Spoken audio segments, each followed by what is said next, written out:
when you think about it, Israel has been making wine for thousands of years. Mm-hmm. And what product, if you wanted to symbolize Israel today, you wouldn't do it with the Jaffa orange. You wouldn't do it with the kibbutz anymore. Mm-hmm. You could do it with wine.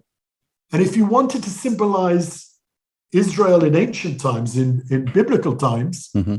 you could also do it with wine, because mm-hmm. wine was then the main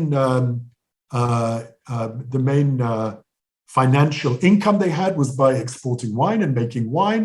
And in those days, they drank more wine than today because the water was dangerous, carried disease. So they drank a lot of wine in those days. So wine is a product that symbolizes from the beginning of the time that the Jewish people were formed in biblical times until now, wine runs like a thread from ancient times to modern times. It was important then, and it's important now, which is rather nice. It reminds me of I don't want to call them scouts, but the tourists, when they, in the book of Numbers, when they said, go scout out the land, and they have each of the representatives from the tribes, and they bring back an eshkol of grapes, this huge bunch of grapes. So it's exactly. Yeah, it's a land of milk and honey, and this is the fruit. So wine has always been, from that time on, wine has always been very important for the Jewish people, and runs like a thread all the way through our history, which is kind of unique and nice. So it was important to bring it up. Yeah, it's the beverage of the land, for our people. So that's right. That's right. In other countries like Iran and Egypt, they drank more beer.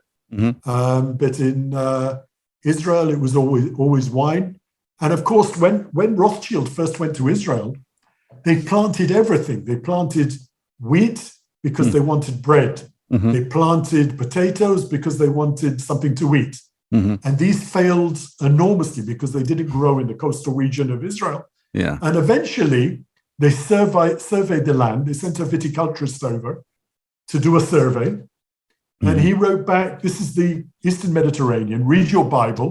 What grows here is wine, is grapes and olive trees. And that's what you should focus on. And from that time onwards, that's what they focused on. They planted vines and olive trees, which are suited for the climate. So that's how it all started. But there was a lot of experimentation before they decided that.